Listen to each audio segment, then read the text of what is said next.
سورۃ الدخان۔ بسم اللہ الرحمن الرحیم حامیم والکتاب المبین انا انزلناه فی لیلۃ مبارکہ انا کنا منذرین فیہا یفرق کل امر حکیم امرا من عندنا انا كنا مرسلين رحمة من ربك انه هو السميع العليم۔ شروع کرتی ہوں اللہ کے نام سے جو بے انتہا مہربان نہایت رحم فرمانے والا ہے۔ حامیم والکتاب المبین، حامیم قسم ہے اس کتاب مبین کی، کتاب روشن کی، کہ ہم نے اسے ایک بڑی خیر و برکت والی رات میں نازل کیا ہے۔ اشارہ ہے لیلۃ القدر کی طرف۔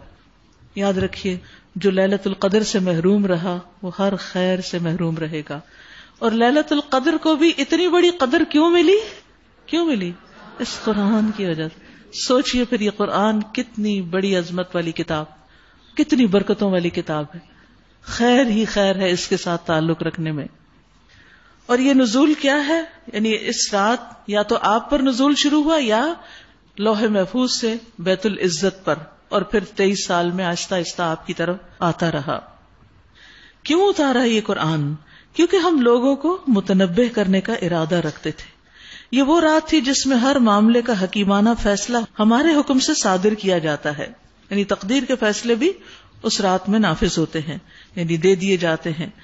ہم ایک رسول بھیجنے والے تھے تیرے رب کی رحمت کے طور پر، یقیناً وہی سب کچھ سننے اور جاننے والا ہے۔ یاد رکھیے اسی کتاب کے ملنے سے آپ کو رسالت ملی، یعنی سب سے پہلی وہی ہی آئی تھی آپ پر کہ آپ رسول ڈکلیئر کیے گئے۔ وہی سب کچھ سننے اور جاننے والا ہے۔ یاد رکھیے اس رات میں جہاں قرآن مجید نازل ہوا وہاں سال بھر میں ہونے والے تمام کام فرشتوں کے سپرد کر دیے جاتے ہیں۔ اس کو تقدیر سنوی کہا جاتا ہے، سالانہ تقدیر۔ یاد رکھیے ہر چیز کی تقدیر ہے، حتیٰ کہ فہم و فراست جو ہے اور انسان کی بے بسی وہ بھی تقدیر سے وابستہ ہے۔ طاؤس کہتے ہیں میں نے رسول اللہ صلی اللہ علیہ وسلم کے بہت سے صحابہ سے ملاقات کی اور وہ کہتے تھے کہ ہر چیز تقدیر سے وابستہ ہے، اور تقدیر پر ایمان کے بغیر ایمان مکمل ہی نہیں ہوتا، اور اس بارے میں شک و شبہ ایمان کو ضائع کرنے والا ہے۔ اچھا، بعض لوگوں نے اس رات کو شعبان کی 15ویں رات قرار دینے کی کوشش کی، حالانکہ قرآن شعبان میں نہیں نازل ہوا، رمضان میں نازل ہوا۔ شہر رمضان الذی انزل فیہ القرآن، اور یہ رات رمضان کے آخری عشرے کی راتوں میں سے ہے، نہ کہ شعبان کی 15ویں۔ وہی سب کچھ سننے اور جاننے والا ہے، آسمانوں اور زمین کا رب، اور ہر اس چیز کا رب جو آسمان و زمین کے درمیان ہے۔ اگر تم لوگ واقعی یقین رکھنے والے ہو کوئی معبود اس کے سوا نہیں، وہی زندگی دیتا ہے، وہی موت دیتا ہے، تمہارا رب اور تمہارے ان اسلاف کا رب جو پہلے گزر چکے، بلکہ یہ اپنے شک میں پڑے کھیل رہے ہیں۔ اچھا انتظار کرو اس دن کا جب آسمان سری دھواں لیے ہوئے آئے گا اور وہ لوگوں پر چھا جائے گا، یہ ہے دردناک سزا۔ اب کہتے ہیں کہ پروردگار ہم پر سے یہ عذاب ٹال دے، ہم ایمان لاتے ہیں۔ ان کی غفلت کہاں دور ہوتی ہے؟ ان کا حال تو یہ ہے کہ ان کے پاس رسول مبین آ گیا، پھر بھی اس کی طرف متوجہ نہ ہوئے، اور کہا یہ تو سکھایا پڑھایا باولا ہے، مجنون ہے، ہم ذرا عذاب ہٹائے دیتے ہیں، تم لوگ پھر وہی کچھ کرو گے جو پہلے کر رہے تھے۔ جس روز ہم بڑی ضرب لگائیں گے وہ دن ہوگا جب ہم تم سے انتقام لیں گے۔ بدر کی طرف اشارہ ہے۔ ہم ان سے پہلے فرعون کی قوم کو اسی آزمائش میں ڈال چکے ہیں۔ ان کے پاس ایک نہایت شریف رسول آیا اور اس نے کہا اللہ کے بندوں کو میرے حوالے کر دو، میں تمہارے لیے ایک امانت دار رسول ہوں، اللہ کے مقابلے میں سرکشی نہ کرو، میں تمہارے سامنے اپنی ماموریت کی صریح سند پیش کرتا ہوں، اور میں اپنے رب اور تمہارے رب کی پناہ لے چکا ہوں اس سے کہ تم مجھ پر حملہ آور ہو۔ اگر تم میری بات نہیں مانتے تو مجھ پر ہاتھ ڈالنے سے باز رہو۔ آخر کار اس نے اپنے رب کو پکارا، قوم مجرمون، کہ یہ لوگ مجرم ہیں۔ جواب دیا گیا اچھا تو راتوں رات میرے بندوں کو لے کر چل پڑو، تم لوگوں کا پیچھا کیا جائے گا، سمندر کو اس کے حال پر کھلا چھوڑ دو، یہ سارا لشکر غرق ہونے والا ہے. کتنے ہی باغ اور چشمے اور کھیت اور شاندار محلات جو وہ چھوڑ گئے، سب پیچھے رہ گیا. کتنے ہی عیش کے سر و سامان جن میں وہ مزے کر رہے تھے، ان کے پیچھے دھرے کے دھرے رہ گئے. یہ ہوا ان کا انجام، اور ہم نے دوسروں کو ان چیزوں کا وارث بنا دیا. پھر نہ آسمان ان پہ رویا، نہ زمین، اور نہ ذرا سی بھی ان کو مہلت دی گئی. یعنی کسی کو بھی ان کی تباہی کی کوئی پرواہ نہیں، کیونکہ انہوں نے زمین پہ کوئی نیک عمل نہیں کیا کہ زمین ان کے لیے روتی، اور آسمان کے نیچے کوئی اچھا عمل نہیں کیا، یا یہ کہ کوئی اچھا عمل نہیں کیا جو آسمان کی طرف بلند ہوتا تو پھر آسمان روتا کہ وہ فلاں کی دعا نہیں آ رہی، یا فلاں کے نیک عمل اب چڑھ نہیں رہے تو وہ کدھر گیا. یعنی ایسے لوگ جو دنیا میں ظلم کریں، اللہ کی نافرمانی کے کام کریں، اللہ کی مخلوق ان سے بیزار ہوتی ہے، وہ شکر ادا کرتی ہے کہ ایسے مجرم گئے دنیا سے. اس طرح بنی اسرائیل کو ہم نے سخت ذلت کے عذاب فرعون سے نجات دی، جو حد سے گزر جانے والوں میں فی الواقع بڑے اونچے درجے کا آدمی تھا، اور ان کی حالت جانتے ہوئے ان کو دنیا کی دوسری قوموں پر ترجیح دی. کمزوروں کو اللہ نے اوپر اٹھا دیا اور انہیں ایسی نشانیاں دکھائیں جن میں صریح آزمائش تھی. یہ لوگ کہتے ہیں ہماری پہلی موت کے سوا اور کچھ نہیں، اس کے بعد ہم دوبارہ اٹھائے جانے والے نہیں. اگر تم سچے ہو تو اٹھا لاؤ ہمارے باپ دادا کو. یہ بہتر ہے یا تبا کی قوم، کہتے ہیں یمن والوں کا لقب تھا ان کے بادشاہوں کا، جیسے فرعون مصریوں کا. اور اس سے پہلے کے لوگ ہم نے ان کو اسی بنا پر تباہ کیا کہ وہ مجرم ہو گئے تھے. یہ آسمان و زمین اور ان کے درمیان کی چیزیں ہم نے کچھ کھیل کے طور پر نہیں بنا دی، ان کو ہم نے حق کے ساتھ پیدا کیا، ایک مقصد کے ساتھ پیدا کیا، مگر اکثر لوگ جانتے نہیں. ان سب کے اٹھائے جانے کے لیے طے شدہ فیصلے کا دن ہے، وہ دن جب کوئی عزیز قریب کسی عزیز قریب کے کچھ کام نہ آئے گا، اور نہ کہیں سے انہیں کوئی مدد پہنچے گی سوائے اس کے کہ اللہ ہی کسی پر رحم کرے. وہ زبردست اور رحیم ہے.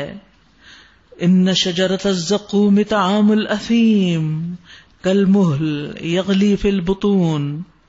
زقوم کا درخت گناہگاروں کا کھانا ہوگا، تیل کی تلچھٹ جیسا پیٹ میں اس طرح جوش کھائے گا جیسے کھولتا ہوا پانی جوش کھاتا ہے. پکڑو اسے اور رگیدتے ہوئے لے جاؤ اس کو جہنم کے بیچوں بیچ، اور انڈیل دو اس کے سر پہ کھولتے پانی کا عذاب.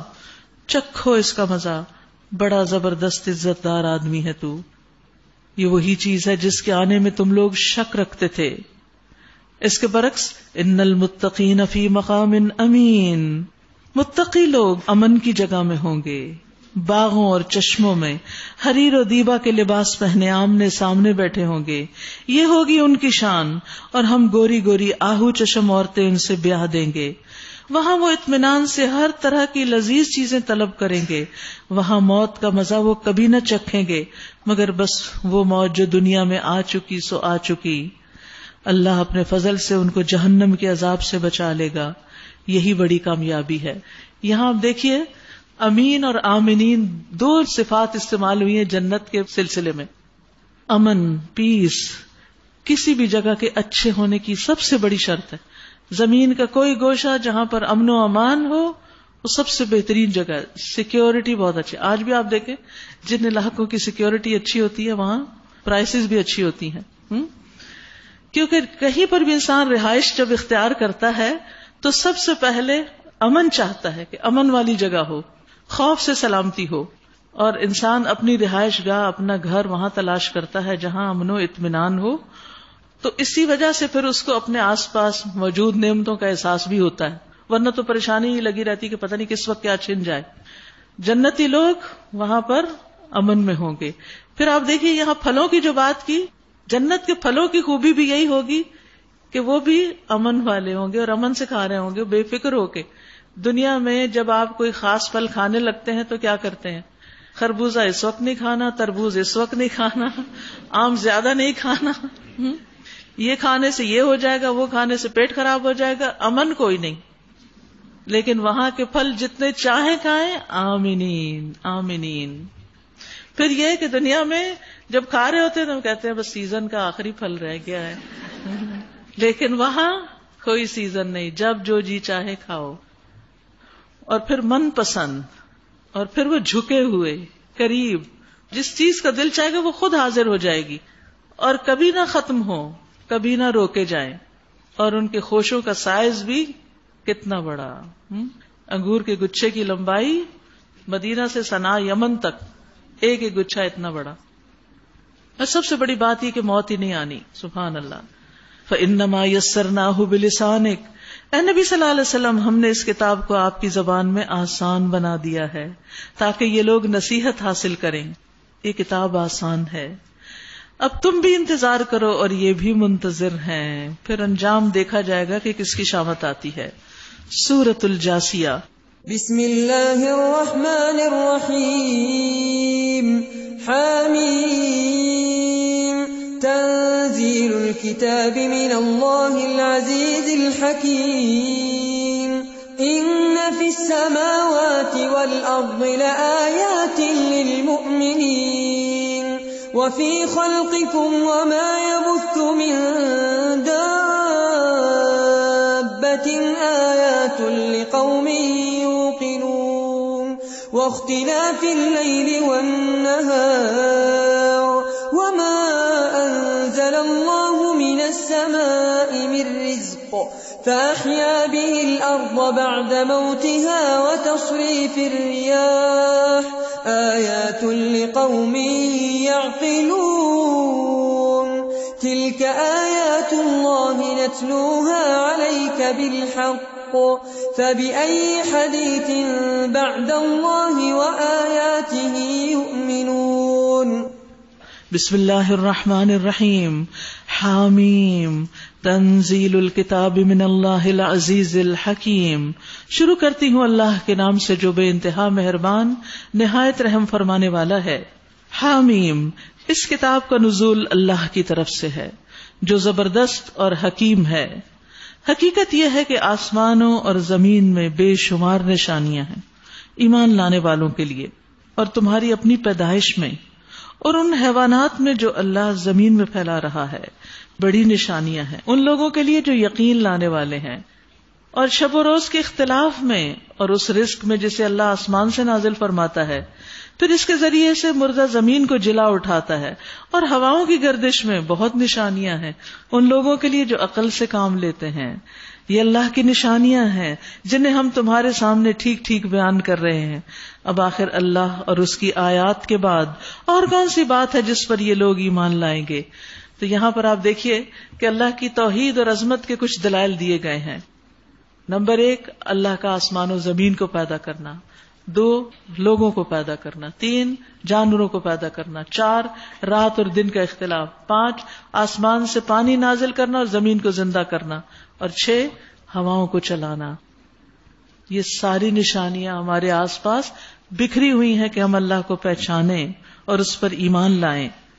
تباہی ہے ہر اس جھوٹے بد اعمال شخص کے لیے جس کے سامنے اللہ کی آیات پڑھی جاتی ہیں اور وہ ان کو سنتا ہے، پھر پورے تکبر کے ساتھ اپنے کفر پر اس طرح اڑا رہتا ہے کہ گویا اس نے ان کو سنا ہی نہ ہو، سنی انسنی کر دیتا ہے. ایسے شخص کو دردناک عذاب کا مژدہ سنا دو. ہماری آیات میں سے کوئی بات جب اس کے علم میں آتی ہے تو وہ ان کا مذاق بنا لیتا ہے. ایسے سب لوگوں کے لیے ذلت کا عذاب ہے، ان کے آگے جہنم ہے. جو کچھ بھی انہوں نے دنیا میں کمایا ہے اس میں سے کوئی چیز ان کے کسی کام نہ آئے گی، نہ ان کے وہ سرپرست ہی ان کے لیے کچھ کر سکیں گے جنہیں اللہ کو چھوڑ کر انہوں نے اپنا ولی بنا رکھا ہے. ان کے لیے بڑا عذاب ہے. ھذا ھدی، یہ قرآن سراسر ہدایت ہے. اور ان لوگوں کے لیے بلا کا دردناک عذاب ہے جنہوں نے اپنے رب کی آیات کو ماننے سے انکار کر دیا. وہ اللہ ہی تو ہے جس نے تمہارے لیے سمندر کو مسخر کیا تاکہ اس کے حکم سے کشتیاں اس میں چلیں اور تم اس کا فضل تلاش کرو اور شکر گزار رہو. اس نے زمین اور آسمانوں کی ساری ہی چیزوں کو تمہارے لیے مسخر کر دیا، سب کچھ اپنے پاس سے. اس میں بڑی نشانیاں ہیں ان لوگوں کے لیے جو غور و فکر کرنے والے ہیں. اے نبی صلی اللہ علیہ وسلم، ایمان لانے والوں سے کہہ دیجئے جو لوگ اللہ کی طرف سے برے دن آنے کا کوئی اندیشہ نہیں رکھتے ان کی حرکتوں پر درگزر سے کام لیں تاکہ اللہ خود ایک گروہ کو اس کی کمائی کا بدلہ دے. جو کوئی نیک عمل کرے گا اپنے ہی لیے کرے گا اور جو برائی کرے گا وہ آپ ہی اس کا خمیازہ بھگتے گا. پھر جانا تو سب کو اپنے رب ہی کی طرف ہے. اس سے پہلے بنی اسرائیل کو ہم نے کتاب اور حکم اور نبوت عطا کی تھی. ان کو ہم نے عمدہ سامان زندگی سے نوازا، دنیا بھر کے لوگوں پر انہیں فضیلت عطا کی اور دین کے معاملے میں انہیں واضح ہدایات دیں. پھر جو اختلاف ان کے درمیان رونما ہوا وہ ناواقفیت کی وجہ سے نہیں بلکہ علم آ جانے کے بعد ہوا، اور اس وجہ سے ہوا کہ وہ آپس میں ایک دوسرے پہ زیادتی کرنا چاہتے تھے. یعنی دین پڑھے ہوئے لوگ جب اختلاف کرتے ہیں تو دراصل وہ زیادتی کی وجہ سے کرتے ہیں. اللہ قیامت کے روز ان معاملات کا فیصلہ فرما دے گا جن میں وہ اختلاف کرتے رہے ہیں. اس کے بعد اب اے نبی ہم نے آپ کو دین کے معاملے میں ایک صاف شاہراہ شریعت پر قائم کیا، لہٰذا تم اسی پر چلو اور ان لوگوں کی خواہشات کے پیچھے نہ چلو جو علم نہیں رکھتے. یعنی ایسے لوگوں کو اپنا رول ماڈل نہیں بنائے جو علم نہیں رکھتے. اللہ کے مقابلے میں وہ تمہارے کچھ بھی کام نہیں آ سکتے. ظالم لوگ ایک دوسرے کے ساتھی ہیں. واللہ ولی المتقین، اور اللہ متقیوں کا ساتھی ہے. یہ بصیرت کی روشنیاں ہیں سب لوگوں کے لیے اور ہدایت اور رحمت ان لوگوں کے لیے جو یقین لائیں. یعنی دلیل تو سب کے لیے ہے لیکن ہدایت اور رحمت ان کو ملے گی جو ان کو مانے گا. کیا وہ لوگ جنہوں نے برائیوں کا ارتکاب کیا یہ سمجھے بیٹھے ہیں کہ ہم انہیں اور ایمان لانے والوں اور نیک عمل کرنے والوں کو ایک جیسا کر دیں گے؟ ان کا جینا اور مرنا برابر ہو جائے گا. بہت برے حکم ہیں جو یہ لوگ لگاتے ہیں. اللہ نے تو آسمانوں اور زمین کو برحق پیدا کیا اور اس لیے کیا کہ ہر شخص کو اس کی کمائی کا بدلہ دیا جائے. لوگوں پر ظلم ہرگز نہ کیا جائے گا. یہ جو آیت 21 ہے نا، یہ عبادت گزاروں کو رلا دینے والی آیت ہے. ابراہیم بن اشعث کہتے ہیں کہ میں نے فضیل بن ایاز کو اکثر دیکھا کہ وہ رات کے اول حصے سے اس کے آخر تک اس آیت اور اس جیسی آیتوں کو پڑھتے رہتے تھے. پھر کہتے کاش میں جان لیتا کہ میں دونوں گروہوں میں سے کس میں ہوں، نیک لوگوں میں سے ہوں یا برے کام کرنے والوں میں سے ہوں. تو اس آیت کو یہ نام دیا گیا ہے کہ یہ نیک لوگوں کو، عبادت گزاروں کو رلانے والی آیت ہے کہ وہ پریشان رہتے ہیں کہ ہمارا شمار کہاں ہوگا. پھر کیا تم نے کبھی اس شخص کے حال پر بھی غور کیا جس نے اپنی خواہش نفس کو اپنا الہ بنا لیا؟ یہاں پھر خواہش نفس کی مذمت کی جا رہی ہے. ابن عباس کہتے ہیں اللہ تعالیٰ نے جہاں خواہش کا ذکر کیا اس کی مذمت ہی بیان کی. سہل تستری کہتے ہیں تمہاری خواہشات تمہاری بیماری ہیں، مخالفت سے ان کا علاج کرو تو علاج ہو جائے گا، صحت ہو جائے گی. یعنی ہر وہ کام مت کرنے لگ جاؤ جس کو دل چاہ رہا ہے. تو کیا تم نے اس شخص کے حال پہ غور کیا جس نے اپنی خواہش نفس کو اپنا الہ بنا لیا اور اللہ نے علم کے باوجود اسے گمراہی میں پھینک دیا. یعنی علم آنے کے بعد بھی اگر کوئی خواہشات کا بندہ ہے تو وہ بھٹک جاتا ہے، گمراہ ہو جاتا ہے. خواہشات انسان کو ذلیل کر کے رکھ دیتی ہیں اور اس کے دل اور کانوں پر مہر لگا دی اور آنکھوں پہ پردہ ڈال دیا. اسی لیے انسان پھر پڑھ لکھ کے بھی بےہودہ حرکتیں کرنے پہ اتر آتا ہے. اللہ کے بعد اب اور کون ہے جو اسے ہدایت دے؟ کیا تم لوگ کوئی سبق نہیں لیتے؟ یہ لوگ کہتے ہیں کہ زندگی بس یہی ہماری اس دنیا کی زندگی ہے، یہی ہمارا مرنا اور جینا ہے، اور گردش ایام کے سوا کوئی چیز نہیں جو ہمیں ہلاک کرتی ہو. در حقیقت اس معاملے میں ان کے پاس کوئی علم نہیں، یہ محض گمان کی بنا پہ یہ باتیں کر رہے ہیں. جب ہماری واضح آیات انہیں سنائی جاتی ہیں تو ان کے پاس کوئی حجت اس کے سوا نہیں ہوتی کہ اٹھا لاؤ ہمارے باپ دادا کو اگر تم سچے ہو. اے نبی ان سے کہیے اللہ ہی تمہیں زندگی بخشتا ہے، پھر وہی تمہیں موت دیتا ہے، پھر وہی تمہیں اس قیامت کے دن جمع کرے گا جس کے آنے میں کوئی شک نہیں، مگر اکثر لوگ جانتے نہیں. زمین و آسمان کی بادشاہت اللہ ہی کی ہے، اور جس روز قیامت کی گھڑی آ کھڑی ہوگی اس دن باطل پرست خسارے میں پڑ جائیں گے. اس وقت تم ہر گروہ کو گھٹنوں کے بل گرا ہوا دیکھو گے، گھٹنوں کے بل گرا ہوا دیکھو گے. ہر گروہ کو پکارا جائے گا کہ آئے اور اپنا نامہ اعمال دیکھے. ان سے کہا جائے گا آج تم لوگوں کو ان اعمال کا بدلہ دیا جائے گا جو تم کرتے رہے تھے. یہ ہمارا تیار کرایا ہوا اعمال نامہ ہے جو تمہارے اوپر ٹھیک ٹھیک گواہی دے رہا ہے. جو کچھ بھی تم کرتے تھے اسے ہم لکھواتے جا رہے تھے. ہم سب کو ڈرنا چاہیے. ہر عمل چاہے لوگوں کے سامنے ہے یا چھپ کے کیا جا رہا ہے سب لکھا جا رہا ہے. پھر جو لوگ ایمان لائے تھے اور نیک عمل کرتے رہے تھے انہیں ان کا رب اپنی رحمت میں داخل کرے گا، اور یہی صریح کامیابی ہے. اور جن لوگوں نے کفر کیا تھا ان سے کہا جائے گا کیا میری آیات تمہیں سنائی نہیں جاتی تھی، مگر تم نے تکبر کیا اور مجرم بن کر رہے. اور جب کہا جاتا تھا کہ اللہ کا وعدہ برحق ہے اور قیامت کے آنے میں کوئی شک نہیں، تو تم کہتے تھے کہ ہم نہیں جانتے قیامت کیا ہوتی ہے، ہم تو بس ایک گمان سا رکھتے ہیں، یقین ہمیں نہیں. اس وقت ان پر ان کے اعمال کی برائیاں کھل جائیں گی اور وہ اسی چیز کے پھیر میں آ جائیں گے جس کا وہ مذاق اڑایا کرتے تھے. اور ان سے کہہ دیا جائے گا آج ہم بھی اسی طرح تمہیں بھلائے دیتے ہیں جس طرح تم اس دن کی ملاقات کو بھول گئے تھے. تمہارا ٹھکانہ اب دوزخ ہے اور کوئی تمہاری مدد کرنے والا نہیں ہے. یہ تمہارا انجام اس لیے ہوا کہ تم نے اللہ کی آیات کا مذاق بنا لیا تھا اور تمہیں دنیا کی زندگی نے دھوکے میں ڈال دیا تھا. لہٰذا آج نہ یہ لوگ دوزخ سے نکالے جائیں گے اور نہ ان سے کہا جائے گا کہ معافی مانگ کر اپنے رب کو راضی کر لو. بس تعریف اللہ ہی کے لیے ہے جو زمین اور آسمانوں کا مالک اور سارے جہان والوں کا رب ہے. زمین اور آسمانوں میں بڑائی اسی کے لیے ہے اور وہی زبردست اور دانا ہے. فَلِلَّهِ الْحَمْدُ رَبِّ السَّمَاوَاتِ وَرَبِّ الْأَرْضِ رَبِّ الْعَالَمِينَ وَلَهُ الْكِبْرِيَاءُ فِي السَّمَاوَاتِ وَالْأَرْضِ وَهُوَ الْعَزِيزُ الْحَكِيمُ. کبریائی اللہ کا وصف ہے، اسی کو زیبا ہے. اللہ سبحانہ وتعالی ہمیں بندگی سکھا دے. وآخر دعوانا ان الحمد للہ رب العالمین. پیج 35. اللہم انی اعوذ بک من التردی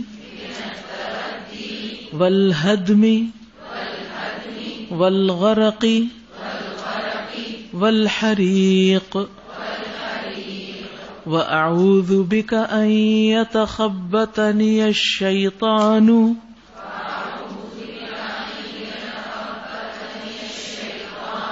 عِندَ الْمَوْتِ وَأَعُوذُ بِكَ أَنْ أَمُوتَ فِي سَبِيلِكَ مُدْبِرًا وَأَعُوذُ بِكَ أَنْ أَمُوتَ لَدِيغًا. اے اللہ بے شک میں گر کر مرنے، دب کر مرنے، ڈوب کر مرنے اور جل کر مرنے سے تیری پناہ چاہتا ہوں. اللہ ہمیں ایسی موت نہ دینا. اور میں تیری پناہ چاہتا ہوں اس سے کہ موت کے وقت شیطان مجھے اچک لے، اس وقت بہکا نہ جائے. اور میں تیری پناہ چاہتا ہوں اس سے کہ تیرے راستے میں پیٹ پھیرتے ہوئے مارا جاؤں، یعنی اس راستے سے منہ موڑ لوں، اس سے بچنا چاہتا ہوں. اور میں تیری پناہ چاہتا ہوں کہ میری موت زہریلے جانور کے ڈسنے سے واقع ہو. اللہ اس سے بھی بچا لینا. یہ سب چیزیں نا جن سے ہم ڈرتے ہیں کہ یہ نہ ہو وہ نہ ہو، تو اس کی دعا موجود ہے.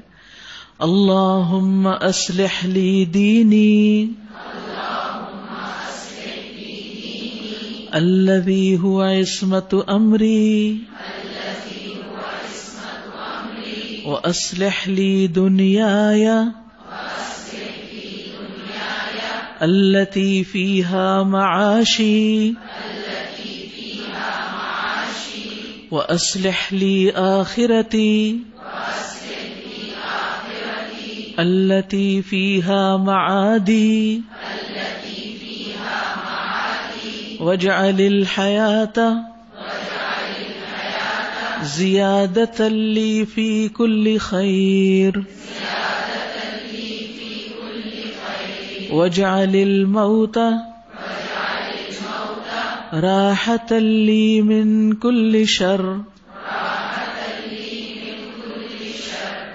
اے اللہ تو میرے دین کو سنوار دے جو میرے معاملے کا محافظ ہے. میری دنیا سنوار دے جس میں میری معیشت ہے، یعنی جہاں میں رہتا ہوں. میری آخرت سنوار دے جہاں میں نے واپس جانا ہے. میری زندگی کو ہر بھلائی میں اضافے کا سبب بنا دے اور موت کو ہر برائی سے راحت کا سبب بنا دے. اللہم اجعل حبک احب الاشیاء الی واجعل خوفك أخوف الأشياء إلي واقطع عني حاجات الدنيا بالشوق إلى لقائك وإذا أقررت أعين أهل الدنيا من دنياهم وإذا أقررت أعين أهل الدنيا من دنياهم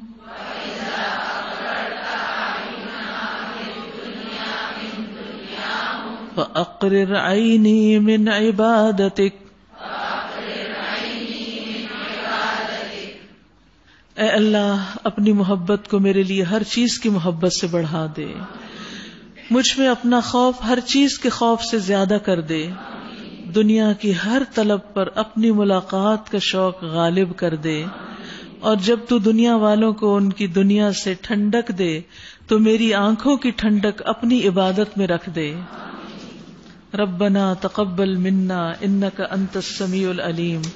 دیکھیے آج سفر کی دعاؤں کا ذکر ہوا تھا. سفر کی دعاؤں کا کارڈ موجود ہے، ہر ایک کی گاڑی میں ہونا چاہیے، جب بیٹھے کھولیں اور اس کو پڑھ لیں. استخارے کا کارڈ بھی موجود ہے. سفر کے مزید آداب کچھ تو میں نے آج بتائے اور کچھ اس کتاب میں موجود ہیں. اگر اس کے مطابق ہم سفر کریں تو انشاءاللہ سفر بھی عبادت ہو جائے گا انشاءاللہ. جزاکم اللہ خیرا. سبحانک اللہم و بحمدک اشہد ان لا الہ الا انت استغفرک و اتوب الیک. السلام علیکم ورحمۃ اللہ وبرکاتہ. یا ایھا الناس قد جاءتکم موعظۃ من ربکم وشفاء لما فی الصدور وهدى ورحمة للمؤمنين. قل بفضل الله وبرحمته فبذلك فليفرحوا هو خير مما يجمعون.